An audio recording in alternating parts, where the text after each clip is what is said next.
Olá e boas-vindas a quem nos escuta a mais uma imersão de hoje. A nossa missão nessa análise profunda é desbravar um texto que é bastante denso, é provocativo e, honestamente, muito desafiador para qualquer mente inquiridora. Nós vamos investigar a fundo os argumentos do livro O Risco do Amor, a resposta de Deus para o problema do mal, do autor José Roberto. Olá, é um prazer estar aqui para essa investigação e esse é um tema pesado, né? Muito pesado. O nosso ponto de partida para essa investigação não é um debate acadêmico frio de sala de aula. É aquele que talvez seja o dilema central da experiência humana. Aquela angústia visceral que não nasce nas prateleiras das bibliotecas, mas sim no sofrimento real das pessoas. A grande pergunta que assombra tanto crentes quanto céticos. Se existe um Criador que é infinitamente bom e ao mesmo tempo todo-poderoso, por que ele simplesmente não criou um universo blindado contra a dor, a doença, a crueldade e o erro? Essa é sem dúvida alguma a pergunta que ecoa nos corredores da alma humana desde o início dos tempos civilizados. Qualquer pessoa que já passou por uma perda irreparável ou que apenas assistiu ao noticiário de hoje já se deparou com esse muro enorme. Com certeza. É inevitável. E o que nós vamos fazer na nossa investigação de hoje não é, de forma alguma, oferecer clichês fáceis ou tentar dar respostas prontas e insensíveis para quem está passando pela dor. O nosso objetivo aqui é puramente examinar a estrutura lógica, fascinante e altamente rigorosa que o autor propõe. O texto de José Roberto tenta criar uma arquitetura racional para conciliar duas premissas que, para grande parte das pessoas, parecem ser mutuamente excludentes: o amor divino absoluto e a inegável, brutal existência do mal no mundo. Vamos desempacotar isso, porque o autor já começa desconstruindo uma ideia que permeia muito o imaginário popular. Existe um argumento muito comum que surge frequentemente naquelas conversas filosóficas de madrugada, sabe? Ah, sim. Aqueles debates sem fim. Exato. A ideia é, por que a humanidade não foi criada com uma inclinação tão, mas tão forte ao bem que nós simplesmente nunca seríamos capazes de escolher o mal? Uma espécie de programação benevolente de fábrica. Olhando de fora, parece o cenário ideal para evitar milênios de tragédias. É uma objeção muito natural, né? A princípio, um mundo sem a menor capacidade para o erro soa como um paraíso seguro. Contudo, a obra rebate essa ideia introduzindo uma imagem muito clara. O texto sugere que vejamos esse cenário através da lente de um computador moderno. Um computador? Isso. Pensemos numa criatura que é irremediavelmente inclinada ao bem, sem a mínima capacidade de desvio. Essa criatura não é genuinamente livre. Ela é apenas bem programada. Pensemos bem. Se um software de calculadora nos dá a resposta exata de que 2 mais 2 são 4, nós não fazemos uma festa para celebrar a integridade moral do computador. Nossa, sim. Nós não elogiamos o computador por ser virtuoso. Exatamente. Ele não teve escolha. Ele apenas obedeceu passivamente a um código inserido por um programador.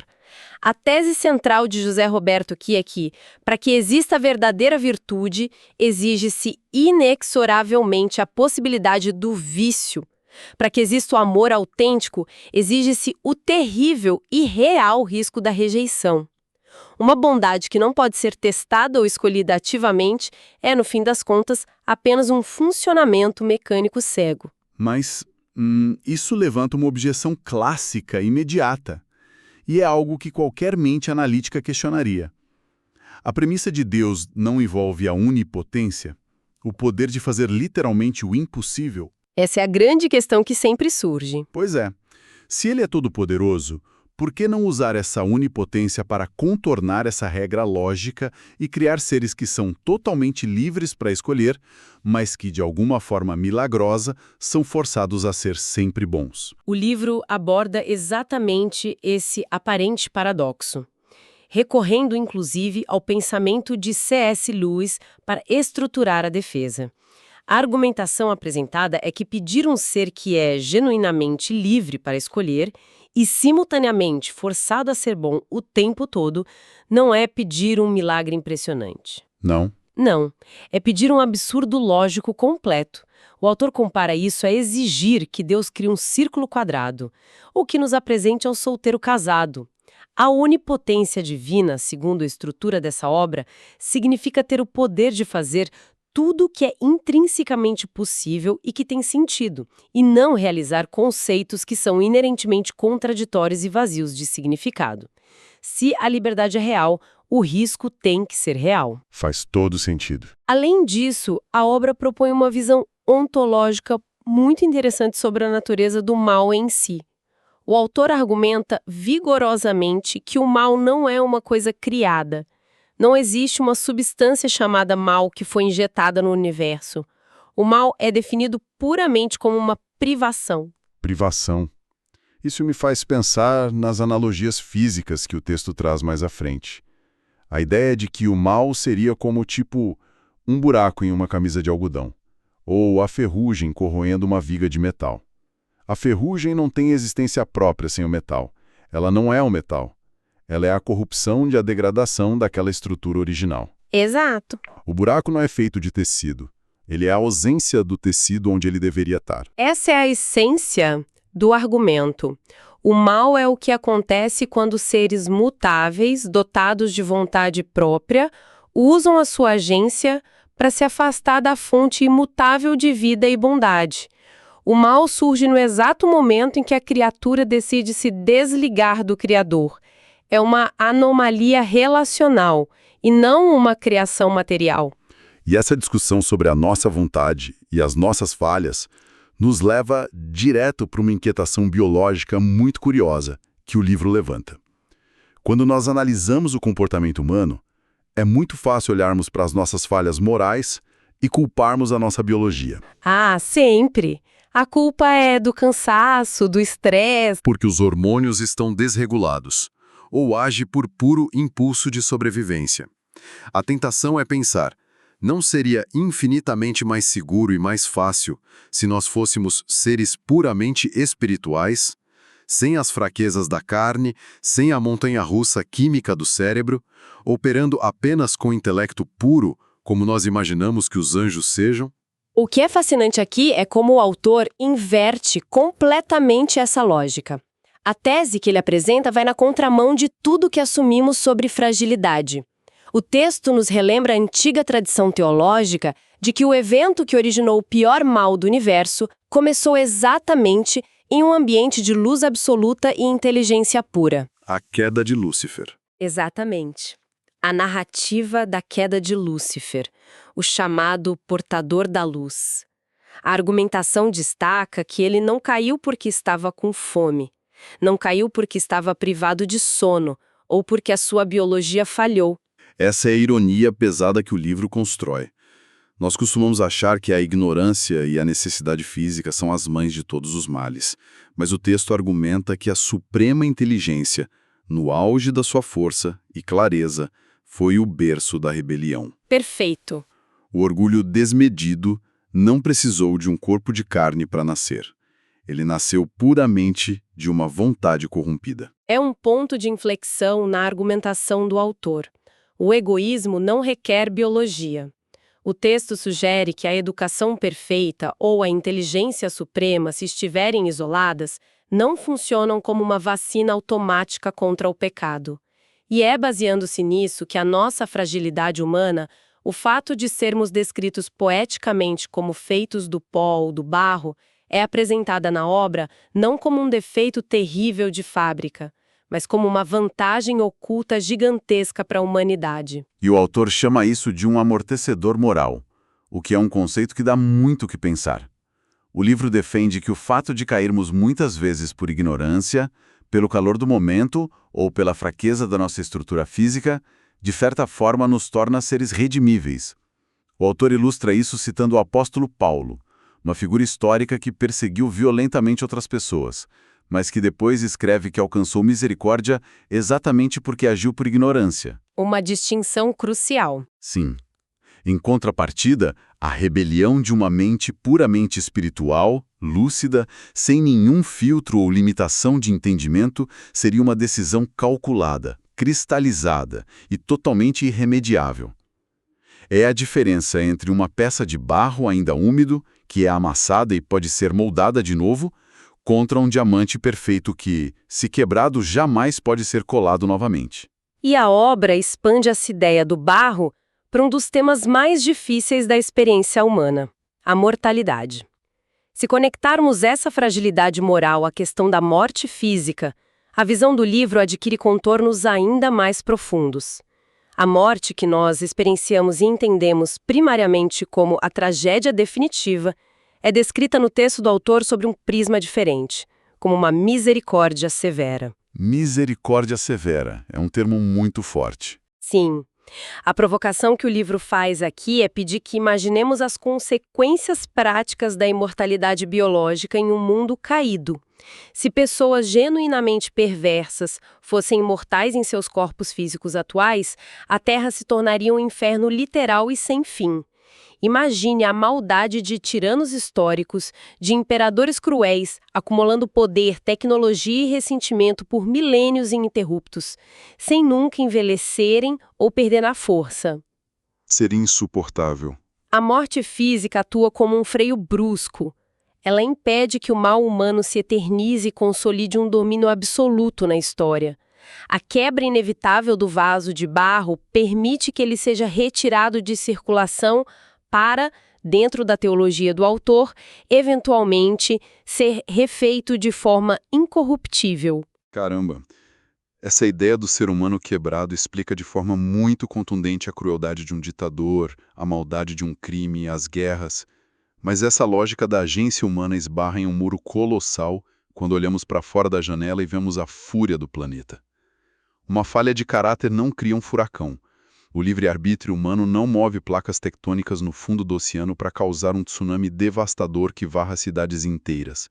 Como a obra salta da moralidade humana para explicar o sofrimento causado pela própria natureza, e mais além, como o autor lida com horrores biológicos como um câncer em uma criança. Esse é, na verdade, o teste de fogo para qualquer teodiceia. E o autor aborda isso resgatando uma visão cósmica muito antiga de interdependência. A obra sugere que a humanidade, na sua concepção original, não era apenas mais uma espécie animal habitando passivamente a Terra. O ser humano funcionava como uma espécie de comporta vital, uma ligação direta e estrutural entre a ordem do mundo espiritual e o funcionamento do mundo físico. O autor usa a figura de um gerente principal de uma empresa. O gerente. Isso. Quando esse gerente decidiu fraudar o sistema e declarar a independência absoluta do dono da empresa, não foi apenas o escritório dele que sofreu. O sistema operacional inteiro da empresa entrou em colapso. Então, a premissa é que a natureza quebrou nos seus mecanismos porque a coroa da criação, o seu administrador, quebrou primeiro. É uma visão onde o mundo físico se torna um espelho fraturado da alma caída da humanidade. A anarquia espiritual gerou uma anarquia estrutural no cosmos. O argumento do autor caminha exatamente por essa via. E os exemplos biológicos que a obra escolhe para ilustrar essa rebelião da natureza são descritos com uma precisão assustadora. Sim. O câncer, por exemplo, ele não é tratado apenas como uma mutação aleatória, mas é descrito metaforicamente no texto como um egoísmo celular. Achei isso muito marcante. O que é o câncer senão uma célula que simplesmente decide viver para si mesma? Ela ignora as leis de cooperação do corpo, ignora o bem-estar do todo e começa a crescer desenfreadamente, consumindo os recursos ao redor até destruir o próprio organismo que a hospeda. A tese sugere que isso é uma imitação biológica perfeita do pecado original. Com certeza. É uma imagem muito vívida. E, da mesma forma, os vírus são interpretados como linhas de código genético que foram corrompidos pela entropia desse mundo fraturado. Eles perderam a sua função construtiva e simbiótica original para se tornarem parasitas oportunistas. Olha, isso é denso e mexe com dores muito reais. O que levanta uma preocupação enorme da nossa parte. Ao falar que a doença é um reflexo do pecado original da humanidade, O livro não corre o risco de culpar quem está doente pelo seu próprio sofrimento? Essa é uma ponderação crucial. E é fundamental trazermos a forte cautela pastoral que o próprio texto faz questão de frisar logo em seguida. José Roberto constrói um muro de contenção muito claro aqui. Ele afirma categoricamente que uma doença específica não é de forma alguma um castigo pessoal de Deus direcionado contra o indivíduo por algo que ele fez ou uma retaliação contra uma família. Ufa! É importante deixar isso claro. Muito. A doença e o desastre natural são apresentados pela obra puramente como fatalidades inerentes a um mundo quebrado, uma manifestação visível da entropia estrutural que afeta a todos de forma indiscriminada. Entendi. Além disso, o autor faz questão de desmascarar outras tragédias que frequentemente nós atribuímos à natureza ou a Deus. O caso mais contundente é o da fome global. O livro argumenta com dados que a fome não é resultado de uma falta de provisão divina ou de uma falha agrícola do planeta. A Terra produz alimento calórico mais do que suficiente para sustentar toda a população mundial. A fome é denunciada como uma falha moral estritamente humana na cadeia de distribuição. É fruto da ganância e da má gestão. Como o texto ilustra brilhantemente, os celeiros do mundo estão transbordando, mas as portas estão trancadas por mãos humanas. É muito mais reconfortante para a nossa consciência culpar o céu pela seca do que admitir que falhamos em repartir o pão. É uma constatação dura, mas necessária. Então, o que tudo isso significa quando colocamos a presciência de Deus, o fato de Ele saber o futuro, de volta na equação? Porque, mesmo entendendo a liberdade humana e a queda da natureza, ainda resta a pergunta mais angustiante do texto. Se Deus sabia de todo esse sofrimento indescritível, da corrupção, das guerras, dos tsunamis, muito antes de dizer haja luz, por que Ele prosseguiu? Por que não cancelar o projeto antes que a dor começasse?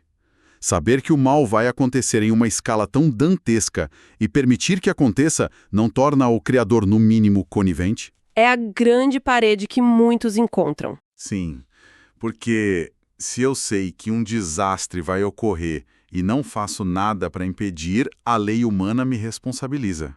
Para tentar elucidar esse abismo filosófico, o texto nos convida a fazer um esforço monumental e sair da nossa percepção linear de tempo. A tese arquitetada pelo autor é que Deus não prevê o futuro da mesma forma que nós tentamos antecipar o amanhã, baseados em probabilidades. A premissa é que ele habita fora do tempo criado. Ele vê tudo simultaneamente. É o conceito teológico clássico do eterno agora. O eterno agora. Exato. O passado, o presente e o futuro da história humana estão diante dele num único quadro estático. E é dentro dessa perspectiva que o autor introduz uma distinção vital para sua teoria. Saber de um fato não é o mesmo que causar esse fato. Para ilustrar isso, o livro usa a figura de um meteorologista altamente equipado. Imagine um meteorologista que olha para os seus radares e sabe, com 100% de precisão e certeza absoluta, que uma tempestade terrível vai se abater sobre uma cidade no dia seguinte. Ele sabe que a chuva vem. O conhecimento prévio dele é perfeito, mas o fato dele saber que a chuva virá não gerou a chuva. Ele não causou a condensação das nuvens. Ele apenas a viu chegar. A obra argumenta que Deus viu todas as nossas escolhas destrutivas, mas tomou a decisão de respeitar a nossa agência. E a alternativa a isso seria bem pesada. O autor menciona o conceito de extermínio preventivo, correto? A ideia de que se Deus usasse o seu conhecimento prévio para criar exclusivamente aquelas pessoas que ele sabia que fariam as escolhas certas e apagasse da existência todos os que causariam dor, a teia interconectada da história humana simplesmente desmoronaria. Um extermínio preventivo significaria que as linhas do tempo seriam abortadas antes mesmo de começarem. Perfeitamente. No fim das contas, a premissa fundamental que o livro defende é que o simples fato de existir já é a graça primordial. Ter a chance de existir no palco da realidade é inerentemente melhor do que o nada absoluto, mesmo que esse ser envolva a certeza de atravessar o sofrimento. O que nos leva àquela bela metáfora dos pais. Homens e mulheres comuns tomam a decisão de ter filhos todos os dias, sabendo com um grau de certeza quase profético que essa criança vai enfrentar o sofrimento em algum momento da jornada. Todo pai sabe que o filho vai ralar o joelho, vai chorar de frustração, vai ter o coração partido, vai enfrentar a própria morte. A dor é uma garantia absoluta do contrato da vida. É um risco enorme. Enorme. Contudo, os pais assumem conscientemente esse risco monumental porque acreditam firmemente que a beleza do amor, a alegria da conexão e o milagre da existência justificam e superam a dor. O autor argumenta que, ao criar um universo com livre-arbítrio, Deus assumiu esse exato risco parental, só que em uma escala cósmica. É uma perspectiva que traz o divino para muito perto da nossa própria capacidade de amar e sofrer. Mas, seguindo essa lógica de respeito absoluto às escolhas humanas, o livro também não foge de abordar as consequências finais e sombrias dessas escolhas, como o conceito de inferno. E a arquitetura do argumento muda bastante a percepção comum sobre isso. O inferno não é retratado na obra como uma câmara de tortura sádica, projetada por um ser vingativo, mas sim como o destino trágico, porém logicamente exigido, para aqueles que usam a sua liberdade para rejeitar a fonte da vida até as últimas consequências. E o autor utiliza a metáfora das leis e das placas de trânsito para explicar a mecânica disso, certo? Exatamente. Um código de trânsito não é criado para oprimir os motoristas, mas para mantê-los vivos e evitar colisões. Se uma pessoa decide por livre e espontânea vontade ignorar todos os avisos, ignorar as buzinas e dirigir na contramão de uma rodovia movimentada a 150 km por hora, ela invariavelmente vai encontrar a destruição. A argumentação do livro é que Deus coloca todas as placas de aviso possíveis, mas, em última instância, respeita a decisão de quem exige ir na contramão da vida. Sob essa ótica, a separação eterna se torna um monumento terrível, doloroso e definitivo à dignidade da liberdade humana. Nossa, mas como o próprio autor admite, com bastante honestidade no meio do livro, toda essa estrutura filosófica elaborada não consola uma mãe chorando num leito de hospital. Saber a mecânica do livre-arbítrio não estanca o sangramento emocional. Não estanca mesmo. E é aqui que a narrativa central da obra dá uma guinada dramática e muda de tom. O texto passa a retratar a Terra no seu estado atual não apenas como um planeta caído, mas como uma zona de quarentena biológica de nível máximo. A atmosfera espiritual e moral daqui se tornou letal e contagiosa. Uma quarentena. Sim. E se aplicássemos puramente os protocolos frios de sobrevivência universal, o mais lógico e justo a se fazer seria isolar completamente esse planeta infectado, trancar as portas por fora para garantir que o vírus do orgulho e do mal não se espalhasse para o resto do cosmos. Se a história fosse guiada puramente por uma justiça implacável e asséptica, sim, o isolamento definitivo ou a obliteração seriam as únicas respostas viáveis. Mas o que o núcleo da narrativa cristã explorada pelo autor propõe um contrassenso maravilhoso. O texto argumenta que, em vez de lacrar o planeta e abandonar os infectados à própria sorte, o Criador tomou a decisão de invadir a quarentena. A doutrina da encarnação é descrita na obra não apenas como um evento religioso, mas como uma verdadeira operação tática de resgate em território hostil. E a obra ilustra isso de uma forma fascinante com a estratégia do cavalo de Troia. A ideia de que o Criador do universo comprimiu e escondeu seu poder indestrutível dentro da fragilidade absurda de um corpo humano infantil, colocado numa manjedoura no meio do nada. Ele se infiltrou na zona de quarentena, passando despercebido pelos radares de poder do mundo. Bem debaixo dos narizes deles. Sim, ele voluntariamente sujeitou a própria biologia a respirar o nosso ar contaminado pela traição, pela fome e pela dor, com um objetivo muito específico: deixar que a morte o engolisse, para então poder implodir a estrutura da morte por dentro. Ele não lutou contra o vírus de fora, ele absorveu o vírus. E aqui é que a coisa fica realmente interessante, porque a obra se aprofunda na mecânica de como essa operação de resgate atingiu o seu clímax lá na cruz. Como o autor explica, dentro daquela ótica da entropia, o que de fato aconteceu ali. O texto descreve o evento da cruz utilizando uma figura de linguagem da física, o para-raios cósmico. A premissa de José Roberto é que, ao longo de incontáveis séculos de história humana, toda a crueldade, os assassinatos, as traições e a maldade sistemática foram gerando uma imensa nuvem negra de entropia moral. Era uma carga elétrica colossal de justiça exigida, pairando sobre a humanidade, pronta para descarregar e carbonizar tudo. A obra sugere que Jesus se ergueu naquelas madeiras não como uma vítima trágica de um complô político que deu errado, mas de forma ativa, posicionando-se como uma haste metálica condutora instalada no ponto topográfico e espiritual mais alto do mundo. A tese é que ele deliberadamente atraiu para si mesmo toda a força fulminante daquela tempestade de justiça. Ele chamou o raio cósmico para o seu próprio corpo, para que a casa embaixo, que seria a humanidade, não virasse cinzas. A outra imagem que o livro usa para complementar essa ideia do para-raios é chamá-lo de o filtro absoluto. Imagine um sistema de purificação gigantesco, onde entra toda a torrente de água suja, barrenta e altamente tóxica que a humanidade produziu. Todo o ódio, as mentiras, a traição de amigos, a humilhação pública, todo o mal concentrado do mundo entrava nele com força total através daquela violência. Mas o texto foca no que saía do outro lado do filtro. Enquanto o mundo despejava ódio, a única resposta que saía do outro lado era o perdão.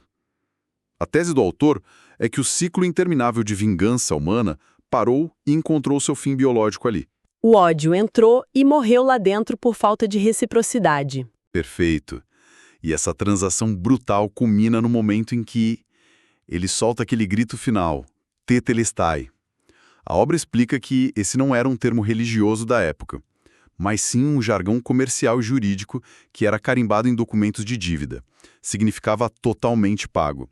A dívida da entropia moral gerada pela rebelião humana foi zerada na balança cósmica. Essa é a síntese brilhante da expiação que a obra constrói. O raio foi absorvido e a conta foi paga. No entanto, resolver o problema legal e moral do passado levanta um dilema em relação ao futuro, que é a última grande pergunta filosófica que o autor faz questão de enfrentar antes de encerrar o livro. O argumento é o seguinte: se a obra da cruz resolveu o débito histórico do pecado, e nós caminharmos para uma suposta eternidade carregando o nosso livre-arbítrio intacto, afinal a premissa é que o amor exige liberdade livre de programação. O que garante que tudo não vai desmoronar de novo? É a dúvida que corrói o otimismo da história.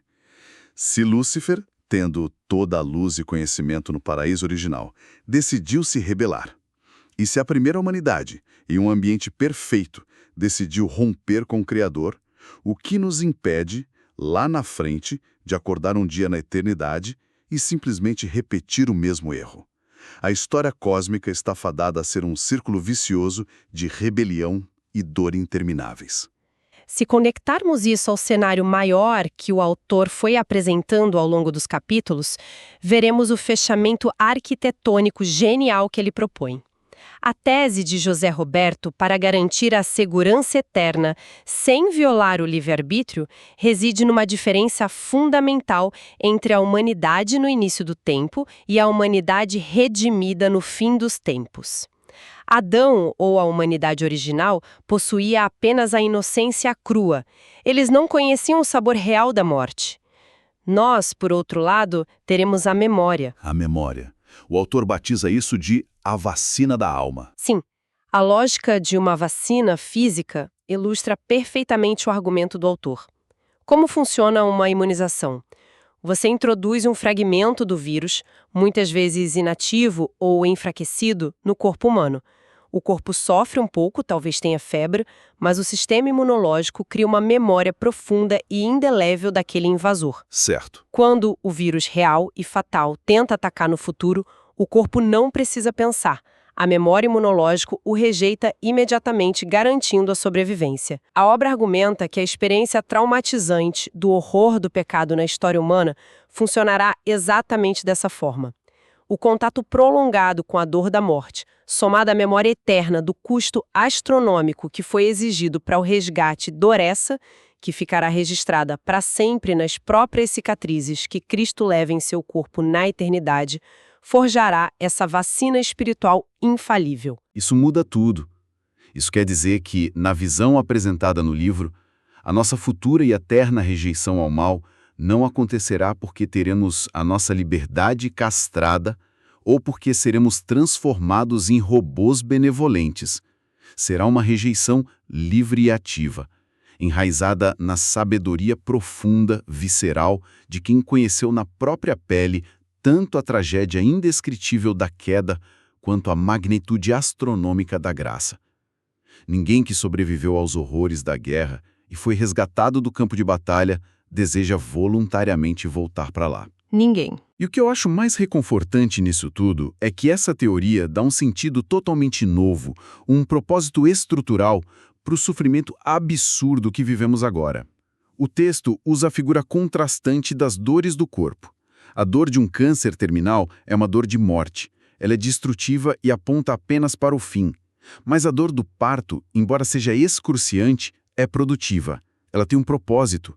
Ela está ativamente gerando uma nova realidade de vida. A tese é que o nosso sofrimento passageiro e inexplicável no presente está forjando a nossa estrutura de maturidade para suportar a glória de uma eternidade que será genuinamente livre, mas à prova de quedas. E o peso da lágrima no presente. Mas defende que a dor não é uma força estéril ou um erro de percurso sem sentido. Ela é o fogo escuro no qual se forja a estrutura de um caráter eterno que será, por escolha e experiência, completamente imune à atração do orgulho. Para tentarmos sintetizar a vastidão e a essência dessa nossa investigação de hoje, a estrutura arquitetada no livro Risco do Amor nos propõe que o intransponível problema do mal não encontra sua resolução definitiva numa teoria distante, que tenta justificar o injustificável. Na visão do autor, ele encontra sua resolução na encarnação empática de uma pessoa que não ficou no conforto do cosmos, mas que desceu até as profundezas da nossa quarentena biológica. Chorou as nossas lágrimas, sofreu a nossa traição e absorveu toda a voltagem dessa dor mortal. O silêncio do sábado. Isso. O texto descreve de forma poética o silêncio angustiante do sábado, aquele momento na história em que o mal violento parecia ter dado a última gargalhada e vencido de forma irreversível com o corpo na cruz. Mas argumenta que a explosão de vida da Revolução do Domingo, o evento físico da ressurreição, funcionou como a prova material e cósmica de que a palavra final sobre o nosso universo, sobre a nossa história cheia de perdas, não será o silêncio da morte, não será a decrepitude da doença ou a sombra da condenação. A última palavra estabelecida após toda a tempestade é vida abundante e amor indestrutível. E construindo sobre todo esse material complexo e incrivelmente fascinante que nós analisamos hoje, isso levanta uma questão paralela importante na minha mente. Algo que o texto evoca indiretamente e que me faz pensar em algo inédito para deixarmos como provocação. O que seria? Se aceitarmos a premissa de que a experiência árdua com sofrimento age como essa vacina da alma, necessária para garantir um futuro de liberdade madura e solidificada contra a maldade, será que a nossa própria capacidade humana, aqui e agora, de sentirmos uma empatia profunda, de sentirmos compaixão genuína pelo outro, depende estruturalmente do fato de compartilharmos todos nós dessa mesmíssima fragilidade e desamparo? Uau! Pensemos nisso por um instante. Se nós fôssemos seres imortais, impermeáveis e perfeitos desde o dia 1, sem a dolorosa experiência da dor partilhada, da quebra de expectativas e das lágrimas em comum, existiria terreno fértil para a verdadeira solidariedade humana que nós tanto instintivamente valorizamos? Que teve a paciência e a coragem de nos acompanhar até aqui hoje. A nossa imersão analítica fica por aqui.